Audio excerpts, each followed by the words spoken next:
Hello friends, आप सभी का आपके अपने यूट्यूब चैनल बीपीएससी टीचर प्रशांत में हार्दिक स्वागत है। कैसे हैं आप लोग? उम्मीद करता हूं कि बहुत अच्छे होंगे। आज का हमारा वीडियो काफ़ी महत्वपूर्ण होने वाला है क्योंकि मैं आप लोगों के बीच भारतीय रेलवे से जो टीचिंग जॉब आई हुई है उसके बारे में बताने वाला हूं। यह चितरंजन लोकोमोटिव वर्क्स, जिसको CLW कहा जाता है, जो कि चितरंजन जो पश्चिम बर्धमान डिस्ट्रिक्ट में स्थित है और वेस्ट बंगाल राज्य के अंतर्गत आते हैं। यहाँ पर जो है टीचर की बहुत सारी वैकेंसी आई हुई है। मैं इस वीडियो के माध्यम से आपको सारे चीज़ के बारे में डिटेल में जानकारी दूंगा कि क्या किस किस सब्जेक्ट के लिए वैकेंसी आई हुई है, एज क्राइटेरिया क्या है, एजुकेशन क्वालिफिकेशन क्या होगा और सैलरी आपको क्या दिया जाएगा, किस तरह से अप्लाई करना है। तो चलिए डिटेल से जानते हैं।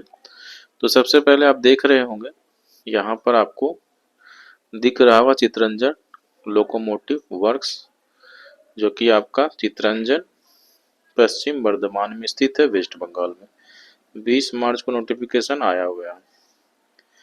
यहाँ पर आपको जो है वॉक इन इंटरव्यू होना है, देख सकते हैं, जो कि रेलवे स्कूल जो टीचर है DV girls, DV boys, CHSEM CLW Chittaranjan, ये जो है कॉन्ट्रैक्ट बेसिस पर है, 2025-26 के लिए है। यहाँ पर जो आपको काम मिलेगा 200 दिन के लिए ही मिलेगा, मतलब 200 दिन का सैलरी आपको दिया जाता है गर्मी छुट्टी में। और जो बड़े बड़े छुट्टी होती है जैसे दुर्गा पूजा और दिवाली से छठ के बीच जो छुट्टी मिलेगी उसमें आपको सैलरी नहीं दिया जाएगा। और अगर विंटर वेकेशन भी होगा तो उसमें नहीं दिया जाएगा वैसे। और उसके अलावा जो भी वैकेंसी हॉलीडे होती है जैसे कि संडे या छोटे मोटे 1-2 दिन के लिए जो बंद होता है उसमें आपको सैलरी दी जाएगी।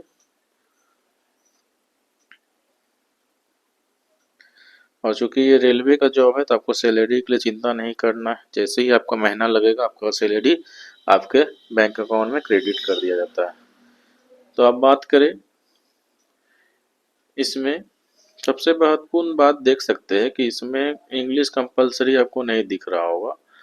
आपको हिंदी या इंग्लिश दोनों में पढ़ाने के लिए स्लैश दिया हुआ, मतलब कि हिंदी में भी अगर आपका नॉलेज होगा सब्जेक्ट के बारे में तो आप इंटरव्यू में जा सकते हैं और फाइनल सिलेक्शन हो सकता है। जैसे कि मेरे भाई को जो है PGT हिस्ट्री में हुआ था जमालपुर में, और वो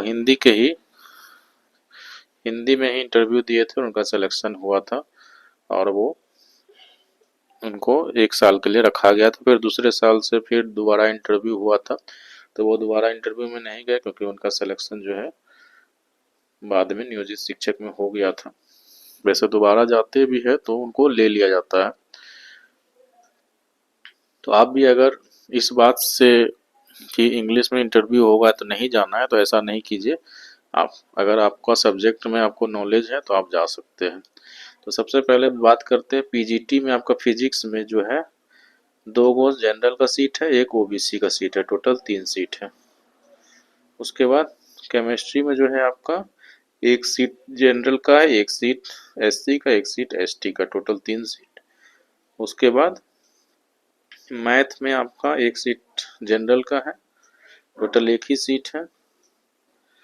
उसके बाद कंप्यूटर में जो है आपका 2 सीट जो है जनरल का है, 1 सीट SC का है, टोटल 3 सीट है। उसके बाद हिंदी में देखा जाए तो 1 सीट जनरल का है, 1 सीट OBC का है, 1 सीट ST का है, टोटल 3 सीट। उसके बाद बंगाली में जो है 1 सीट SC का है, टोटल 1 सीट ही है। उसके बाद हिस्ट्री में देखा जाए तो हिस्ट्री में ESW का 1 सीट है और 1 सीट जनरल का, टोटल 2 सीट है। उसके बाद आपका पॉलिटिकल साइंस में जो है 1 सीट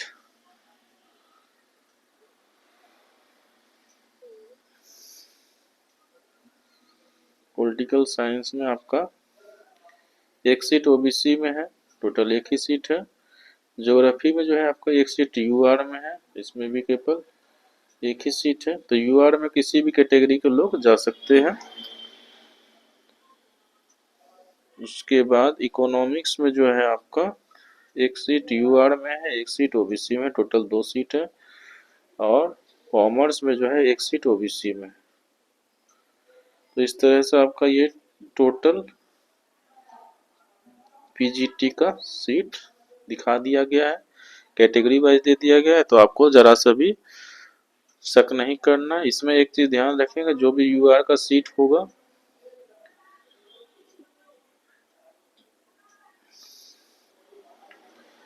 यूआर का जो भी सीट देख रहे हैं उसमें कोई भी कैटेगरी के कैंडिडेट जा सकते हैं, इसलिए जिसमें भी यूआर का सीट होगा उसमें आप जा सकते हैं।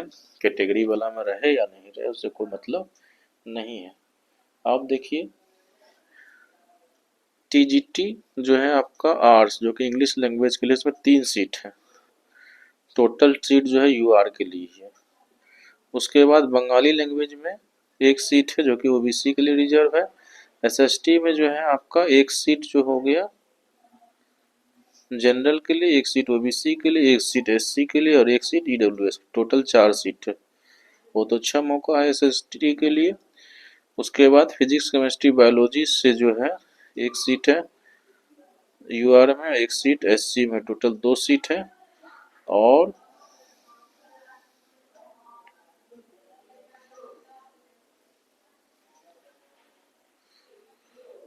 टीजीटी फिजिक्स केमिस्ट्री मैथ में आपका 2 सीट यूआर में, एक सीट ओबीसी में, टोटल 3 सीट है। तो आप देख सकते हैं यहाँ पर 2 तरह का क्वालिफिकेशन दिया हुआ है, फिजिक्स केमिस्ट्री बायोलॉजी और फिजिक्स केमिस्ट्री मैथ। तो आप अपने सब्जेक्ट के अकॉर्डिंग ही जाएंगे। और टीजीटी हिंदी में एक सीट यूआर में, एक सीट ओबीसी में, एक सीट आपका एसटी में है, टोटल 3 सीट है। इस प्रकार से आपका जो है टीजीटी का सारा मैंने दिखा दिया। आप फिर से भी देख सकते हैं। आप अगर कंसर्न सब्जेक्ट से किए होंगे तो आप जा सकते हैं। अब हम लोग बात करेंगे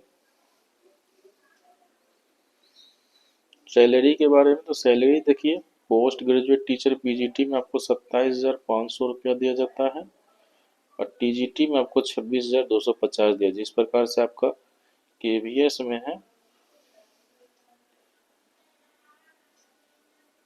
केवीएस में भी अगर आपने देखा होगा तो यही सेम सैलरी है कॉन्ट्रैक्ट वाले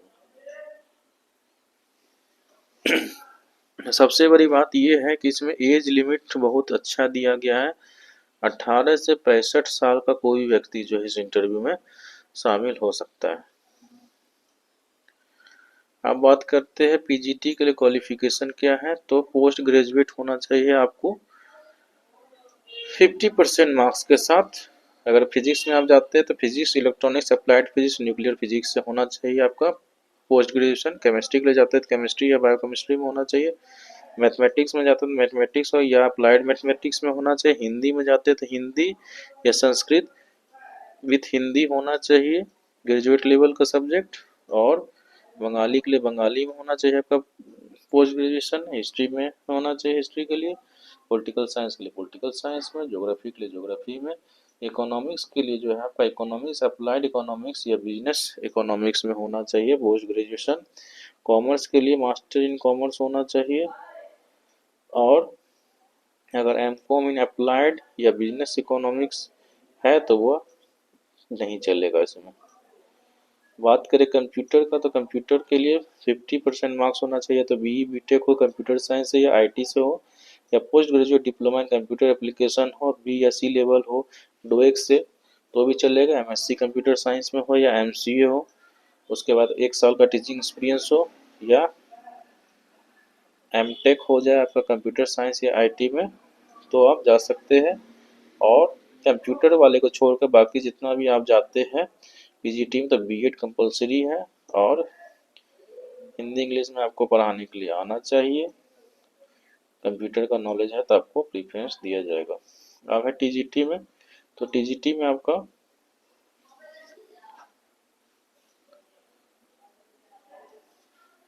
ग्रेजुएशन और डिप्लोमा भी दे रखा है, पता नहीं डीएलएड को ले रहे हैं कि क्या। यहाँ तो साफ लिखा हुआ है डीएलएड। इनके नोटिफिकेशन के अनुसार तो डीएलएड भी जा सकते हैं टीजीटी में। उसके बाद आपका ग्रेजुएशन 50% मार्क्स के साथ, उसके बाद बीएड, उसके बाद ग्रेजुएशन हो जाए, उसके बाद 1 साल का बीएड जब चल रहा था तो उसके अकॉर्डिंग 1 साल का हो सकता है, या सीनियर सेकेंडरी, और बीएलएड 4 साल का। ये जो आप देख रहे हैं ये नीचे वाला, ये और ये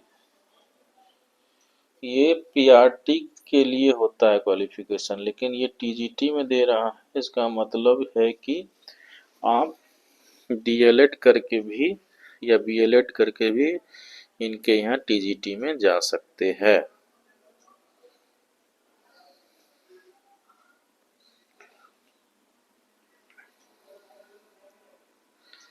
उसके बाद अगर आप इंटर है 50% मार्क्स के साथ, 4 वर्षीय बीएससी बीएड या बीए बीएड किए हुए हैं, या 1 साल का बीएड स्पेशल एजुकेशन किए हुए हैं तब भी जा सकते हैं।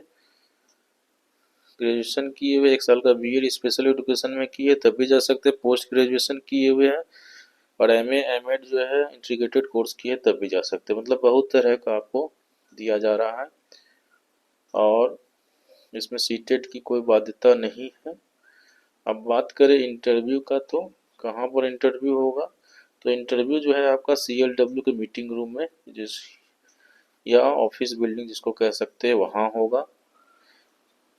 आपका पीजीटी हिस्ट्री और ज्योग्राफी का जो है 5 तारीख को, 5 अप्रैल को, सैटरडे को होगा।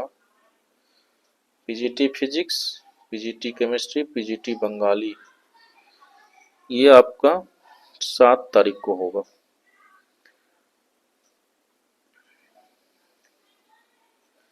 उसके बाद PGT math, PGT computer, PGT Hindi, ये आपका 8 तारीख को होना है।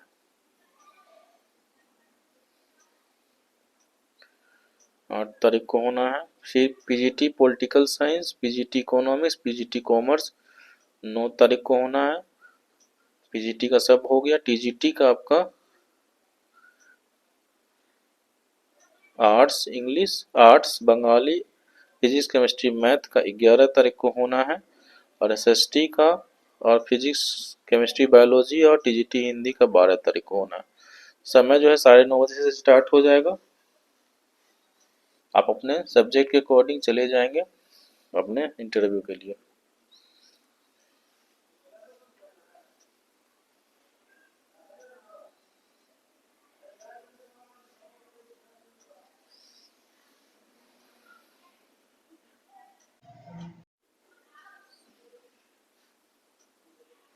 एक चीज़ याद रखिएगा, आप चूंकि ये कॉन्ट्रैक्ट टीचर है इसलिए किसी भी तरह का आपको छुट्टी नहीं मिलेगा, मेडिकल नहीं मिलेगा, पास नहीं मिलेगा, पीटीओ जो मिलता है परमानेंट टीचर को वो सब नहीं मिलेगा, और किसी भी तरह का आप क्लेम भी नहीं कर सकते कि आपको रेगुलर कर दिया जाए, चूँकि वो बॉन्ड पे आपको साइन कराते हैं वो सब।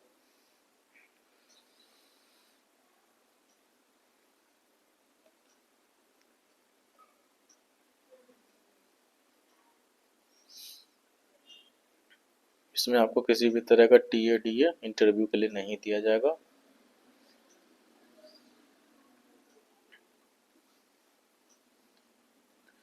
अब क्या क्या डॉक्यूमेंट लगना है? तो डेट ऑफ बर्थ प्रूफ आपको देना है, जो कि मैट्रिक का आपका सर्टिफिकेट हो सकता है, आपका कास्ट सर्टिफिकेट, ओबीसी मतलब हो गया ओबीसी वाले के लिए एनसीएल, और ईडब्ल्यूएस अगर आपका होगा तो ईडब्ल्यूएस, और एससी एसटी का अपना जो होता है एजुकेशनल क्वालिफिकेशन सर्टिफिकेट, मैट्रिक से लेकर जहाँ तक आपकी पढ़ाई हुई वो देना है। 2 आपका कलर फोटोग्राफ देना है। एक्सपीरियंस सर्टिफिकेट अगर होगा तो वो देना है।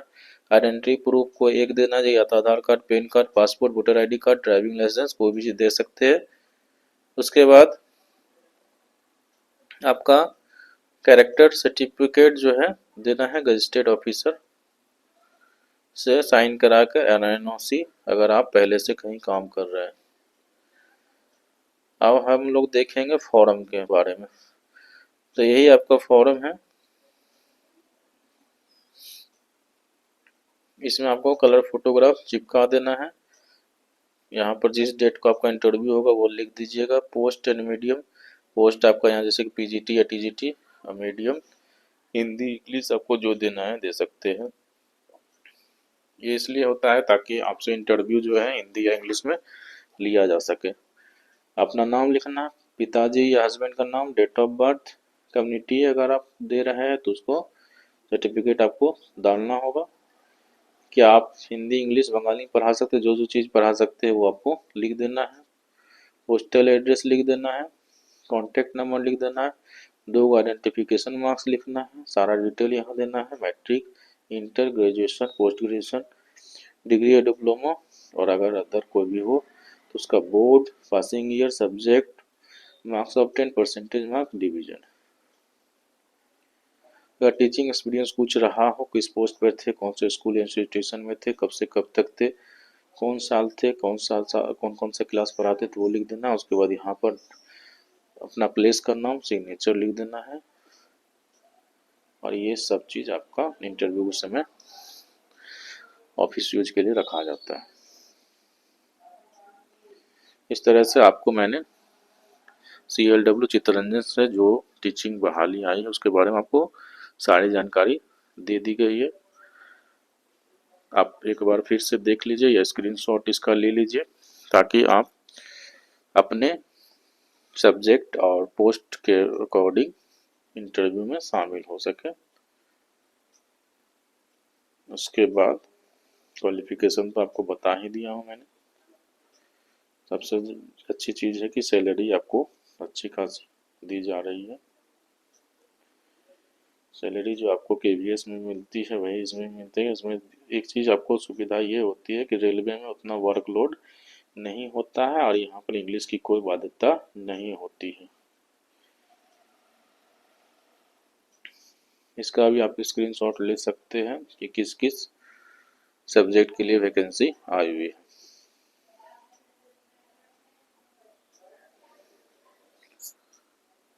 अगर आपको ये वीडियो पसंद आया हो तो लाइक कर देंगे और अपने दोस्तों और रिश्तेदारों में भी शेयर कर देंगे। अगर आप नहीं जाए तो कम से कम वो चले जाए और उनका सिलेक्शन हो सके।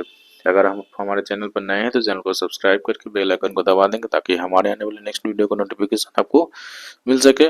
वीडियो को अंत तक देखने के लिए धन्यवाद। जय हिंद, जय भारत।